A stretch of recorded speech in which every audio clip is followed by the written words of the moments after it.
Hello students, ये कुछ maths olympiad की प्रॉब्लम है।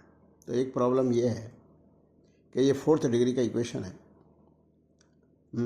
अब ये किसी स्ट्रेट लाइन के द्वारा स्ट्रेट लाइन इस इक्वेशन इस कर्व को 4 डिस्टिंक्ट पॉइंट्स पर इंटरसेक्ट करती है। तो उसके जो एक्स कोऑर्डिनेट हैं वो x1, x2, x3, x4 हैं। तो प्रूफ ये करना है कि उनका सम is independent of the line. अब इसको कैसे प्रूफ करेंगे? अपन लाइन का इक्वेशन मान लेते हैं y = mx + c। तो y की जगह mx + c पुट कर दिया अपन ने। अब y = mx + c पुट कर दिया तो सभी को एक तरफ लेकर के तो अपन ने फिर इसमें ये देखा कि x1 + x2 + x3 + x4 कैसे आ सकता है। x³ का coefficient with minus sine upon x4 का कोफिशिएंट। अब ये जो आ गया तो -7/2 which is independent of the slope of the line and c। तो इसके इंडिपेंडेंट है, तो यही प्रूफ करना था कि ये लाइन जो है इसको 4 डिस्टिंक्ट पॉइंट्स पर इंटरसेक्ट करे तो उनके एक्स कोऑर्डिनेट्स का सम इंडिपेंडेंट ऑफ लाइन होगा। तो लाइन का स्लोप एंड सी आया ही नहीं। नेक्स्ट प्रॉब्लम है, ये जो 4th डिग्री का इक्वेशन है इसके दो रूट्स का जो प्रोडक्ट है वो 24 है। इक्वेशन ये है x⁴ - 20x³ + kx² + 590x - 1992 = 0। अब इसमें 24 है तो ये कहा गया है कि find the value of k is the coefficient of x²। इसकी वैल्यू पता लगानी। तो अब हमको ये पता है कि ये जो इक्वेशन है वो यही है ना, क्योंकि r1, r2, r3, r4 are the roots of this equation. तो x - r1, x - r2, x - r3, x - r4 = this. अब इसमें r1, r2 का प्रोडक्ट ये दे रखा है, लेकिन चारों का प्रोडक्ट भी हमें को पता है। ये जो है माइनस प्लस माइनस प्लस, मतलब ये अपॉन x4 का कोफिशिएंट -1992, जिसमें r1, r2 24 है तो r3, r4 अपन कैलकुलेट कर लिया डिवाइडेड बाई 24 करके, तो -83 है। अब हमने इन दो को मल्टीप्लाई करके ये कर लिया, क्योंकि r1, r2 का प्रोडक्ट 24 लिख दिया, या ऐसे ही r3, r4 का प्रोडक्ट करके -83 लिख दिया। अब अपन कोफिशिएंट कंपैरिजन करते हैं। तो इसमें क्या है ये दोनों में देखते जाएंगे। तो r1 + r2 को अपन ने c मान लिया और r3 + r4 को d मान लिया। तो comparing coefficient of x and x³ कैसे कंपैरिजन करेंगे कि इससे क्या आता है x³ का कोफिशिएंट और इसमें x³ का कोफिशिएंट क्या आता है। तो कंपैरिजन करने पर ये आ गया कि 83c - 24d = 590, क्योंकि दूसरी तरफ जो है 590 है। 590 है x का कोफिशिएंट, और इस साइड में जो x का कोफिशिएंट आएगा वो आएगा 83c इस साइड। ये इस तरह से ये जो है इसी तरह से अपन ने x³ के कोफिशिएंट कंपैरिजन करें। इस साइड में x³ का कोफिशिएंट इन दोनों में, तो इसमें x³ कब आएगा? जब x² का इससे मल्टीप्लाई हो तो आ जाएगा, और इधर के x² का इससे हो। तो ये कंपैरिजन करने पर, क्योंकि उधर अपन ने मान रखा है कि r1 + r2 c है और r3 + r4 d है, तो ये आ गया -d - c = -20। अभी दो लीनियर इक्वेशन को सॉल्व करा क्या, सॉल्व करने पर c की वैल्यू 10 आ गई, d की वैल्यू भी 10 आ गई। तो ये जो है -83 + 24 + cd = k है, क्योंकि अब कोफिशिएंट ऑफ x² दोनों तरफ के कंपैरिजन करेंगे। तो जब इसमें कोफिशिएंट ऑफ x² एक्चुअल में k है और इधर जो है कोफिशिएंट ऑफ x² इतना है, x² का कोफिशिएंट दोनों तरफ निकाला गया। तो x² का कोफिशिएंट आप कब निकालोगे? जब x² का मल्टीप्लाई इससे हो और उधर के x² का इससे हो और इन दोनों का मल्टीप्लाई। तो इस तरह से, क्योंकि इसको c मान रखा है और इसको d मान रखा है, तो cd, तो ये आ गया। अब c और d पहले ही आ चुके हैं 10 और 10, तो 100 पुट कर दिया गया, तो k की वैल्यू आ गई 41। अब ये कहता है find all integer a such that the equation has three integer roots, three integer roots हों इसके। Let the integer roots are alpha beta gamma, तो इन सब का सम जीरो होगा क्योंकि एक्स स्क्वायर का कोफिशिएंट यहाँ जीरो है। तो रूट्स का सम होता है एक्स स्क्वायर का coefficient minus of x square का कोफिशिएंट अपॉन एक्स क्यूब का कोफिशिएंट, तो जीरो हो गया।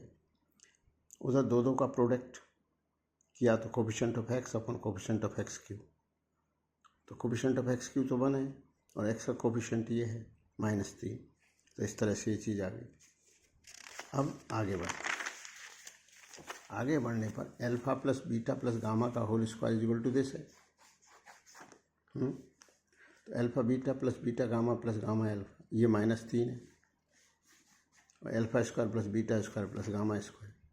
उधर alpha plus beta plus gamma equal to 0 था, तो इसका होल स्क्वायर को खोला गया। अब हमें alpha square plus beta square plus gamma square बराबर 6 आ गया। अब और हमें इंटीजर रूट चाहिए, तो अल्फा बीटा गामा किसी की वैल्यू 3 से तो ऊपर होगी नहीं, क्योंकि अगर 3 से ऊपर होगी तो उसका स्क्वायर ही 9 हो जाएगा। तो क्या हो सकती हैं 0 1 2। अब अपन देखते हैं, अच्छा उधर तीनों का सम 0 है, तीनों का सम 0 है और तीनों का प्रोडक्ट -a है। तो फ्रॉम इक्वेशन 3 एंड 4 जो रूट्स आएंगे वो -1 और 2। भाई ये दो -1 है तो ये 2 ले सकते हैं। तो ये 1 1 है तो इसको -2 ले सकते हैं, क्योंकि तीनों का सम 0 चाहिए। अगर हम किसी को 0 और 1 ले लेंगे या 0 और 2 ले लेंगे तो 2 और 2 से बैठेगा ही नहीं, 0 2 1 से भी नहीं बैठेगा, तो 0 नहीं ले सकते किसी को। ठीक है, तो अब इस तरह से ये आते गए। अब इन तीनों का मल्टीप्लाई कर लिया गया, तो एक सेट तो ये है अल्फा बीटा गामा, और -1 2 और 1 1 2। तो जब 1 1 2 है तब एक ही वैल्यू निकाल ली, और -1 1 2 है तब एक ही वैल्यू निकाल ली। तो इनको पुट करने पर तो 2 आ गई, और 1 1 2 पुट करने पर -2 आ गई। तो जो एक ही जो वैल्यू है इस इक्वेशन, तो एक ही वैल्यू है वो ये आ गई, या तो -2 है या 2 है। तो इसमें क्या ट्रिक थी, एक तो तीनों का रूट का सम 0 था, alpha beta plus beta gamma gamma alpha ये -3 था, coefficient of x upon coefficient of x की, ये चीज़ होगी। उधर तीनों का प्रोडक्ट जो होगा माइनस प्लस माइनस, वो अल्फा बीटा गामा बराबर -a होगा। तो इन दो इक्वेशन से अल्फा बीटा गामा निकल आते हैं, क्योंकि अल्फा बीटा गामा इंटीजर भी है, तो इंटीजर भी है तो एक सेट तो ये बैठेगा -1 और 2, और दूसरा क्या बैठेगा 1 1 और -2। उसी से दोनों इक्वेशन सेटिस्फाई होते हैं, और कोई है ही नहीं, वही वैल्यू अपन यहाँ पुट कर देते हैं।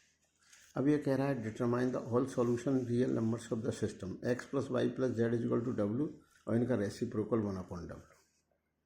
अब putting the value of w from equation first in equation second, तो इसमें x y z के मान क्या पॉसिबिलिटी है ये पूछा गया है। अब हमने ये वैल्यू 1/x, तो w का मान ये भी दे रखा है x + y, तो यहाँ पर ये लिख दिया, ये उधर चला गया।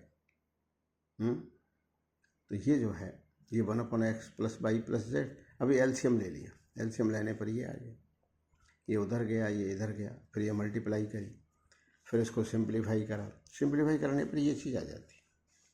ये चीज़ 0 तभी होगी जब कोई न कोई एक फैक्टर तो 0 हो। जब किसी एक फैक्टर को 0 करेंगे तो x = -y, और जब x = -y करेंगे, x = -y करेंगे तो ये दोनों 0 हो जाएगा और z w हो जाएगा, और इससे सेटिस्फाई भी हो रहा है, क्योंकि x और y बराबर ले लिए विद अपोजिट साइन, तो ये दोनों कैंसिल हो गए, ये x है ये -x है, कैंसिल हो गए। तो उधर ये z इस इक्वेशन में w आ रहा है, और यहाँ भी w पुट कर दो तो 1/w = 1/w। तो इसका सॉल्यूशन इजीली हो गया कि इनमें दो की वैल्यू का सम 0 है, और तीसरा जो है वो w के बराबर है। तो इसके क्या क्या सॉल्यूशन हो गए कि x और y, x y यदि अपोजिट लेते हो तो k - k तो z w हो जाएगा, और इधर k - k लेते हो x और y, x और z तो बाई डब्ल्यू हो जाए, और याद है बाई और जेड के माइनस के लेते हैं तो ये डब्ल्यू हो जाएगा। अब इनको पलट भी सकते हो, ये वो तो पलटने में कुछ नहीं, के की वैल्यू तो पुट करनी है, के अगर नेगेटिव पुट कर दोगे तो ये अपने आप ही पलट गए। तो ये इसके सॉल्यूशन है, k is any real number. अब नेक्स्ट है कि if x y z are all positive real numbers then prove that ये। अब इसमें ये एक्चुअल में इसमें एक ट्रिक है कि इसमें ये 6 टर्म बैठेंगे, तो पहले इनको खोल दीजिए। तो x plus y plus z, x y by z z x. अब इन सब का सम अपॉन 6, ये इसका वो हो गया अर्थमेटिकल मीन। अर्थमेटिकल मीन जो है बड़ा होता है ज्योमेट्रिकल मीन से, तो अर्थमेटिकल मीन ज्योमेट्रिकल मीन से बड़ा। तो इन सब की x by Z, x by z z x, तो 3 पावर आ गई, तो 1/6 आ गया। अब ये चलते गए तो ये चीज़ आ गई, 6 उधर चला गया, तो ये प्रूफ हो गया, ये चीज़ प्रूफ हो। पहले इसको इस तरह से तोड़ लिया, अपॉन 6 × 6 कर दिया गया, 6 × 6। अब ये चीज़ जो है ज्योमेट्रिकल मीन से बड़ी है, तो ये 6 तो रह ही गया, तो 6 root of x y z, क्योंकि एक्स पे क्यू, वाई पे क्यू, जेड क्यू पे 1/6 आया है ज्योमेट्रिकल मीन निकालते वक्त। कैसे निकाला ज्योमेट्रिकल मीन? सब की मल्टीप्लाई करके उस पर 1/6 पावर लगा दें, क्योंकि 6 टर्म है, तो रूट रह जाएगा। नेक्स्ट है find the common solution of the following equation. तो इसके जो सॉल्यूशन है, इसके ज़्यादा 3 हो सकते हैं। अब 3 में से जिसको सेटिस्फाई कर रहा होगा वही कॉमन सॉल्यूशन होगा।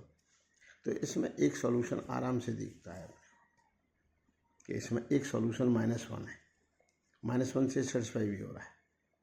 ये -1 आ जाएगा, ये 2 आ जाएगा, ये -2, तो 2 - 2 -1 +1।